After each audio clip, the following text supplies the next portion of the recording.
Welcome to Broker Podcast, ngobrolin kerja bareng Ruang HR. Halo Sobat Hero, welcome back to Broker Podcast, tempatnya kamu cari informasi seputar pekerjaan. Episode kali ini kita bakal bahas tentang partnership management. Masih dengan pembicara yang sama, yaitu Kak Irfandia Sanjaya. Sapa lagi deh, halo Kak. Halo teman-teman Hero. Halo. Oke. Tadi kan kita udah bahas nih Kak tentang networking skill ya. Tadi tentang gimana cara membangun networking skill, gimana cara mempertahankannya. Pokoknya benar-benar bagus banget lah, bermanfaat banget. Kita pengen lanjut lagi nih Kak, ngulek-ngulek lagi nih Kak tentang partnership management. Kita masuk ya Kak ke pembahasan inti kita. Yep. Gini, tadi kan pekerjaan Kakak kan partnership manager ya kan Kak? Iya. Aku mau nanya ini Kak, mengenai pekerjaan Kakak, apa sih yang Kakak lakukan setiap harinya sebagai seorang partnership manager? Kalau secara partnership manager mungkin ini semua company memiliki job description berbeda-beda ya. Jadi menurutku ketika aku akan menjelaskan apa yang aku lakukan sehari-hari itu tidak akan sama. Kenapa? Pertama, karena secara genre company beda-beda gitu kan. Misalnya dia yang FMCG, dia yang business consulting, dia yang kemudian misalnya kerja di NGO, dia yang misalnya kerja di construction, segala macam memiliki job desk beda-beda gitu kan. Sama yang kedua, level dari company-nya pun juga akhirnya bisa menentukan seberapa berbeda job desk dari masing-masing gitu kan. Kayak misalkan kalau kayak di aku kan ini termasuknya baru ya. Jadi apa yang aku lakukan tidak tidak bisa dikomparasi lah gitu. Dengan misalkan teman-teman berbicara dengan partnership manager di perusahaan-perusahaan let's say kayak Unilever atau mungkin kayak Danone segala macam. Jadi menurutku ini yang harus aku disclaimer di awal kayak gitu. Nah, tapi kalau ditanya apa sebenarnya pekerjaanku sehari-hari terkait dengan job deskku adalah aku lebih kepada sekarang fokusnya untuk bagaimana memanage semacam kayak partnership flow secara business to business dari perusahaanku dengan partner luar gitu kan. Siapa partner luar itu? Ada yang partner kita tuh ada yang NGO, ada yang donor, sama ada juga yang corporate gitu kan. Jadi intinya adalah aku memastikan semua bisnis proses itu berjalan dari hulu sampai hilirnya gitu kan. Ekosistem adalah hal yang kemudian korporasi ingin bangun untuk membangun citra dirinya di hadapan para consumer gitu kan. Kayak misalkan contoh apa? Karena kita di PT Gotoran Berdampak itu fokusnya lebih kepada value impact, CSR segala macam. Makanya yang kita ingin bangun ekosistem adalah bagaimana membangun ekosistem CSR yang baik, terus juga misalnya CSR yang bertanggung jawab, terus juga bagaimana kemudian membangun CSR yang kemudian berkelanjutan, impact driven, dan juga bagaimana mereka pun memiliki kontribusi yang objektif terhadap kebutuhan masyarakat gitu kan, yang mana nanti akan berhubungan dengan NGO dan juga akhirnya beberapa hal yang kemudian berkaitan dengan kerja-kerja sosial yang dilakukan oleh teman-teman korporasi kayak gitu. Dan mungkin yang terakhir adalah lebih kepada kayak semacam kayak mencari celah untuk kemudian membangun bisnis model dari apa yang kemudian market yang kita bisa tangkap dari market kayak gitu. Intinya adalah kita ngelakuin business insight lah, yang mana itu prosesnya lebih kepada kayak ketika ada opportunity yang kita lihat di market, itu bisa kita tap in, either secara resource, either secara kayak expertise kita. Nah itu yang akhirnya kita bangun secara bertahap kayak gitu. Dan itu nanti akan masuk kepada pola-pola yang disebut dengan iterasi bisnis, atau mungkin nanti kita masuk ke dalam bagaimana kita ngelakuin riset segala macam. Tapi basically aku lebih pada ngurusin eksternal, tapi pun juga aku akhirnya ngebantu internal dalam hal yang sifatnya ngebangun dokumentasi lah kayak gitu. Itu yang aku lakukan, karena balik lagi kalau kamu tanya ke aku, ya kan aku akhirnya lebih kepada startup ya. Jadi startup itu bukan hanya sekedar konteksnya disempitkan pada terminologi teknologi, tapi apapun yang kemudian dilakukan pada konteks yang sifatnya dini atau baru, mau dia itu yang sifatnya restoran atau apa, yang menurutku sih itu aku anggap sebagai startup. Termasuk di perusahaan sekarang pun ya terlepas kita adalah business consulting services fokusnya ke impact, tapi kita pun juga menurutku ini masih baru dan tahapannya kita startup juga kayaknya. Keren banget. Aku juga tertarik banget Kak sama dunia-dunia startup kayak gitu.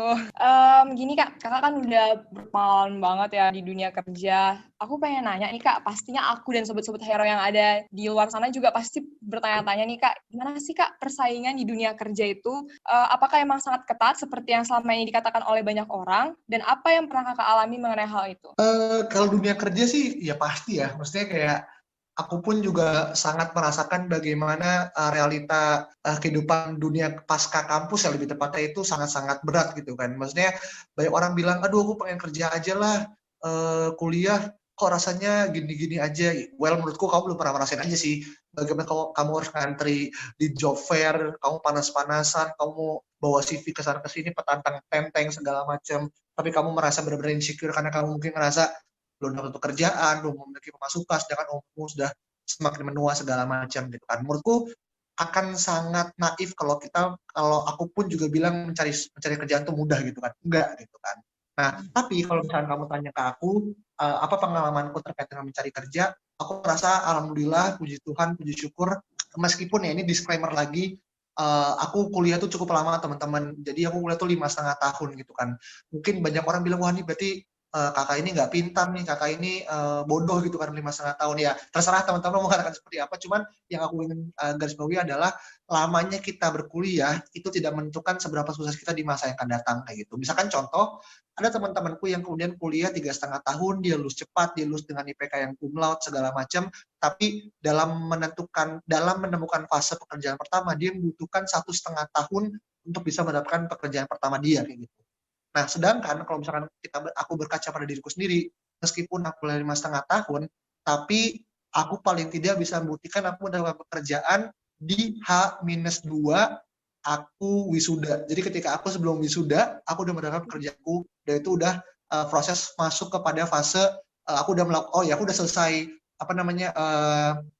probation. Jadi sebelum wisuda pun aku udah probation, dan ketika wisuda aku udah diterima sebagai employee tetap gitu kan. Yang mana aku di situ sadar bahwasanya kita jangan pernah mengkomparasi hidup kita dengan orang lain, karena kalau misalkan kayak gitu ya kita nggak akan bahagia gitu kan. Dan aku dari awal mengatakan bahwasanya ini keputusanku, aku memilih untuk kuliah lama, dan juga aku melakukan banyak hal yang aku nih ya paling nggak dalam dari sudut pandangku pribadi ya, aku nggak mau mengglorifikasikan, tapi paling nggak aku memiliki value yang menurutku cukup bisa menjadi nilai jual gitu kan. Yaitu yang kemudian aku merasa bisa dilirik oleh company-ku saat ini, dan alhamdulillah aku bisa dibilang cukup privilege untuk tidak mendapatkan fase di mana aku datang ke job fair, berhempit-hempitan segala macam, karena aku cukup mengirimkan CV ke email dan proses berlangsung secara organik kayak gitu sih. Mungkin itu yang bisa aku sampaikan sedikit tentang kayak gitu. Mantep Kak, ini benar-benar jadi motivasi juga sih Kak buat mahasiswa-mahasiswa yang sekarang ada di semester-semester akhir yang merasa kayaknya kok aku lama banget sih lulus gitu-gitu kan. Jadi ini benar-benar motivasi banget sih Kak. Itu nggak jadi sebuah jadi sebuah nilai ya kalau kita lama lulus, jadinya kayaknya nggak bakalan sukses. Nggak. Buktinya ada Kak seorang Kak Irfan Dia Sanjaya yang membuktikan bahwa dia lulus dengan berapa tahun tadi Kak? 5,5 tahun. Nah, 5,5 tahun, tapi sebelum wisuda H-2 udah diterima kerja ya kan Kak, udah dapat pekerjaan. Keren banget. Aku kan seorang mahasiswa ya Kak, dan aku juga lagi internship juga, dan ini aku internship juga kan di ruang asyir. Nah, aku pengen nanya ini, Kakak pernah nggak sih melakukan internship? Dan menurut Kakak nih, seberapa pentingnya sih buat mahasiswa untuk melakukan internship, dan kenapa? Oke, menurutku internship itu salah satu pilihan. Internship itu kan opsional ya untuk beberapa kampus yang tidak membutuhkan intern sebagai syarat wajib untuk lulus gitu kan. Kayak misalnya contoh di kampusku, salah satu syarat wajibnya adalah KKN gitu kan. Kita tidak memiliki kewajiban intern, tapi intern lebih kepada pilihan masing-masing individu untuk menentukan pilihan karir ke depannya gitu kan. Karena misalkan kita bilang contoh ya, banyak company yang akhirnya bilang aku nggak mau nerima fresh grade tapi tanpa pengalaman gitu kan. Makanya orang-orang berlomba-lomba tutup intern gitu kan segala macam. Ya menurutku sah-sah aja gitu, karena itu kebutuhan dari pasar gitu kan, kebutuhan pasar. Nah, kalau di aku, kalau kamu tanya apakah aku pernah intern atau enggak, aku pernah intern, tapi ini masuk ke dalam concernnya project officer intern ya. Jadi ini aku disclaimer lagi, ini masuk dalam salah satu program di mana di program itu aku diberikan mandat untuk menjadi project officer di dua entitas gitu kan. Di mana tahun 2017 ketika aku di YLI, aku menjadi project officer intern di Tokopedia. Selama kurang lebih 2 bulan aku melakukan project officer intern dalam konteksnya business research. Dan juga pada tahun 2018 aku melakukan intern di salah satu social entrepreneurship di Malaysia namanya Backyard Tour, itu juga di bawah naungannya ASEAN Foundation dan juga Maybank Foundation. Sama satu lagi aku lupa, tahun 2019 sebelum aku kemudian kerja. Jadi sebelum aku lulus aku 2 kali aku magang juga dan juga kerja langsung itu di salah satu NGO cukup pamor, namanya itu WCAB, Yayasan Cinta Anak Bangsa, sebagai desktop research untuk program microfinancing. Jadi aku 3 kali intern, 2 itu di bawah naungan program, 1 emang itu aku apply untuk kemudian milih kasarnya tuh volunteer, tapi kasarnya kita magang di sana lah kayak gitu. Itu yang aku lakukan sebelumnya kayak gitu. Keren banget. Kapan-kapan aku pengen banget nih ngobrol-ngobrol sama kakak lagi tentang internship. Keren banget. Oke Kak, aku pengen nanya lagi nih Kak, yang pastinya sobat-sobat hero luar sana juga pasti bertanya-tanya banget, apa sih yang harus dipersiapkan oleh para pencari kerja selain ilmu pengetahuan dan mental mereka untuk memasuki dunia kerja? Apa yang harus dipersiapkan untuk sebelum masuki dunia kerja adalah, aku sih ngerasa kayak masuk dunia kerja itu kan kayak ibarat kita nyemplung ke laut gitu kan. Kayak ketika kamu di kampus itu sebenarnya kita nyemplung ke kolam renang gitu kan, dimana masih ada dosen kita yang misalkan sebagai pool guard gitu kan, dan teman-teman kita yang kemudian menolong kita ketika kita tenggelam segala macam. Tapi ketika kita terjun di dunia kerja, yang bisa menolong kita untuk kemudian kita bisa survive di permukaan air laut adalah kita sendiri gitu kan.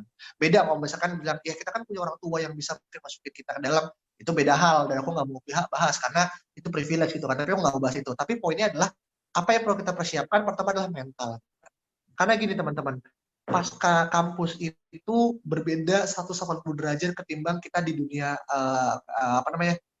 kuliah gitu kan. Kayak gini, ketika kita di dunia kerja, ketika kita berbuat kesalahan, mungkin konsekuensinya tidak hanya kamu ditegur, tapi kamu mungkin aja bisa dipecat gitu kan. Karena itu kan dunia kerja sangat sekejam itu gitu kan. Makanya ada target segala macam. Tapi ketika kita di kampus, ya ketika kita berbuat salah, dosen pun mengingatkan kan, teman-temanmu membantu. Itulah fungsi bagaimana akhirnya dunia kampus itu sebagai jembatan untuk sebelum kita masuk ke dunia yang lebih real gitu, dunia kerja gitu kan. Nah, jadi pertama persiapan itu mental.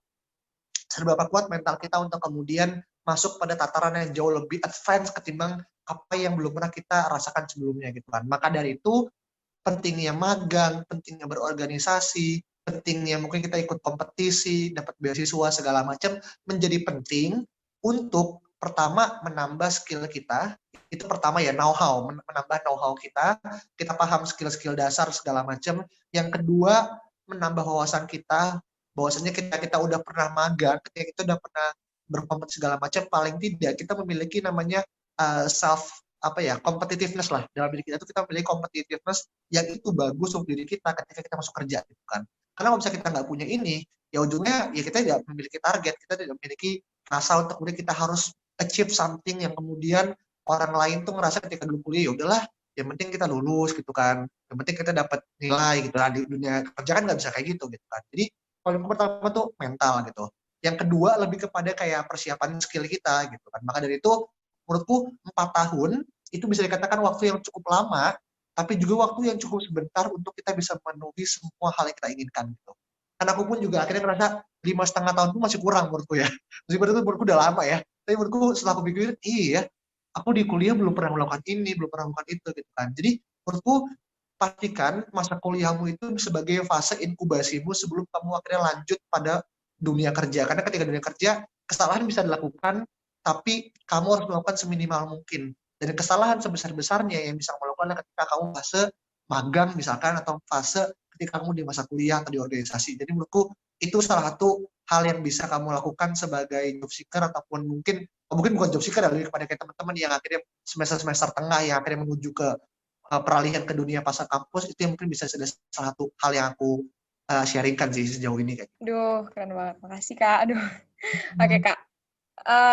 Kita udah mau sampai di penghujung dari podcast ini sih Kak. Tapi kita pengen tahu banget nih Kak, pesan dari Kakak untuk Sobat Hero, termasuk aku juga, yang mungkin saat ini masih dalam proses mencari pekerjaan. Oke, apa yang harus dilakukan adalah, kalau ditanya apa yang harus dilakuin, sekarang juga serba salah, karena kan kita juga sekarang lagi pandemi kan. Ya hal yang bisa kita lakukan adalah yang sifatnya online gitu kan. Ya online itu ya mungkin ini klise sebenarnya, cuman harapanku bisa membantu ya ikut webinar, terus juga mungkin ikut beberapa hal yang sifatnya itu bisa menambah portofolio kita, dan juga mungkin berjejaring lewat sosial media. Paling nggak 3 itu yang mungkin bisa kita lakukan sehari-hari gitu kan. Oke Kak, aduh makasih banget Kak. Seneng banget sama Kak Irfan Dias hari ini. Keren banget ya Sobat Hero, narasumber kita kali ini. Kalau bisa kasih kita ini tepuk tangan deh. Keren banget, makasih banyak Kak Irfan Dias. Makasih untuk waktunya dan kesempatannya juga diberikan kepada Ruang Asyir. Terima kasih banyak banget Kak. Kita udah sampai di penghujung dari podcast kita kali ini nih Sobat Hero. Gimana nih? Seru kan bahasan kita hari ini? Terima kasih juga buat Sobat Hero yang udah dengar broadcast podcast kita kali ini. Dan untuk Sobat Hero yang pengen tahu dunia kerja, tenang aja. Broadcast podcast bakal ada tiap minggu, biar kalian nggak ketinggalan informasi. Jangan lupa cek Instagramnya dan website Ruang Asyir. Keep stay tune guys. Makasih Kak. Yes, maaf banget ya Kak, tadi kalau ada kesalahan kata atau bagaimana gitu Kak. Oke, sama-sama teman-teman. Terima kasih Kak. Iya. Cari info dan apply kerja, Ruang HR aja. Apply kerja dari rumah.